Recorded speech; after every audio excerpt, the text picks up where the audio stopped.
Okay, quizzes and midterms. I know that's very curious about that. Um, you'll be quizzed. Um, you'll be taking some kind of test or assessment every week of this class. Either it'll be a quiz or what I call a midterm.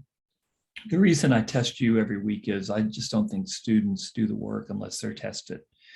I was that way as a student. I wasn't honestly a very good student as an undergrad, especially my first couple of years as an undergrad. And I'm just a big believer that students don't do the work unless they're tested. So here's how the course is going to work.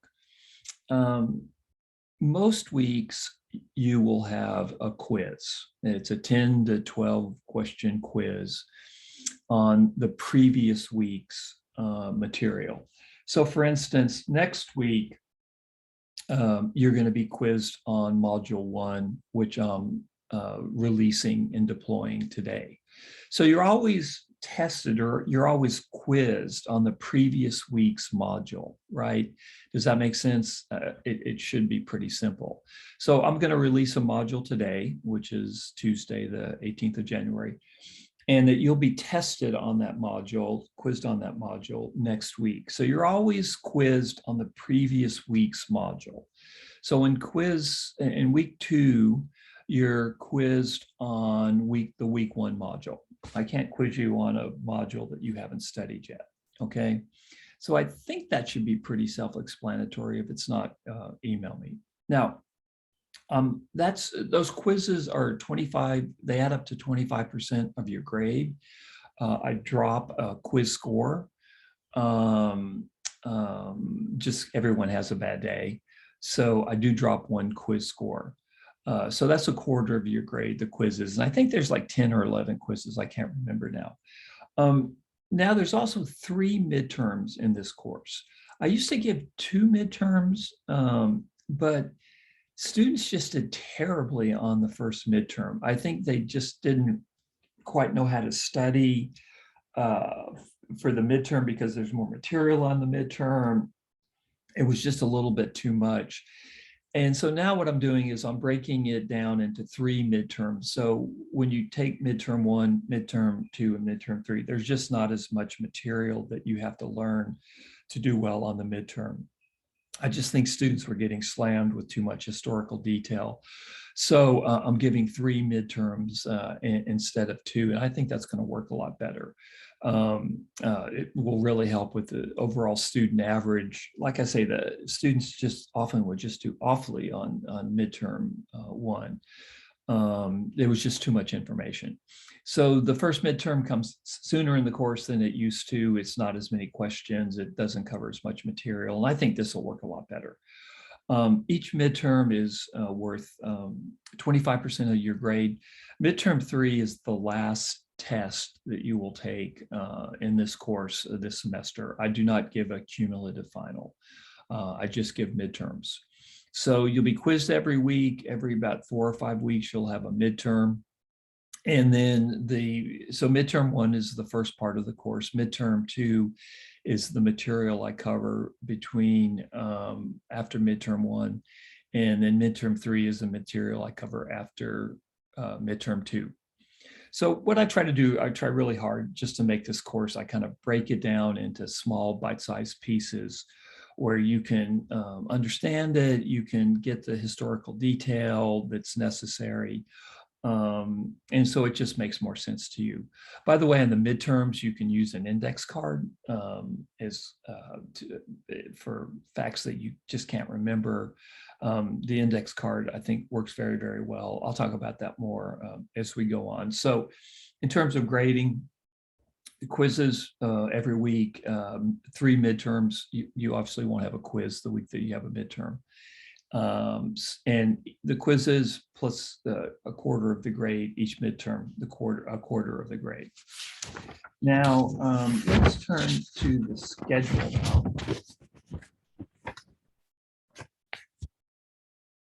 There's information as we go through here on the history department, scholastic dishonesty, what it means if you're caught cheating, the Thomas Rivera Center. which is very helpful for students in terms of student learning. But I'm going to go to the schedule now. And what I do each week is I post modules that have the course material. Each module will probably contain a podcast lecture that I put together on the week's material that I thread together that I want you to listen to. I give you an outline, or I give you an outline with the keywords on the podcast to give you a sense of what it is I'm looking for. So for instance, in week one, the module, it's Devaka, it's Cabeza de Vaca, who washed ashore in Texas in the 1520s. It's a podcast on him. It's some of his writings. He went back to Spain and wrote a report of his experience in Texas, and then some other material surrounding Indian groups in Texas in the early Spanish period. What I'm going to do is I'm going to have a separate podcast to look at the first week's module, just so you have a strong sense of what it is I'm looking for in the modules. So I'm going to stop there in terms of just talking about week one. And just to let you know, or just to go over again, so next week, there'll be a quiz posted next Tuesday. You'll have probably 72 hours to take the quiz. It'll be posted on Tuesday, but I'll probably give you till Friday or so to finish it. So again, note, so you'll be quizzed next week. The other thing I do is week one reading. This is the material. So what I want you to do for next week is read La Relation, and that's posted on Blackboard. So there's no outside reading. For next week, the reading is Empire of the Summer Moon, and there's background reading on the Comanche. And then in week 3, you'll be posted on the week 2 module. So always look at the reading, what I want you to read, because you'll be tested not only on the podcast, the information that's in the modules, you'll also be tested on the readings as well. And I'll try very, very hard to be specific about what it is I want you to know from the readings. I know one of the things that students hate about history is they feel like they're drowning in these facts and details that they find very, very hard to keep straight. What I try to do is make history come alive. I try to tell the incredible story of history and try to make it much more dimensional and much more exciting, much more of a narrative.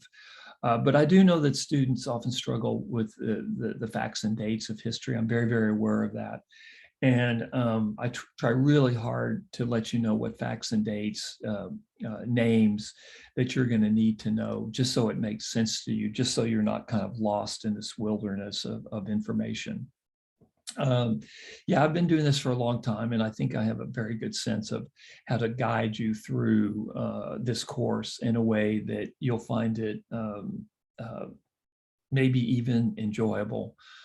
Even if you come into this class thinking that this is going to be the most boring class in the history of you.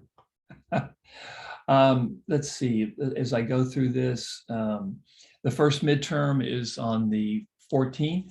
No, it's the 15th. It's the week of the 14th, but it's Tuesday, February 15th. You'll have 3 days to take it.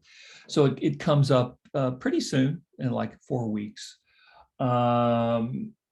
Going through it again, spring break, let's see, midterm 2 is after spring break, it's March 28th.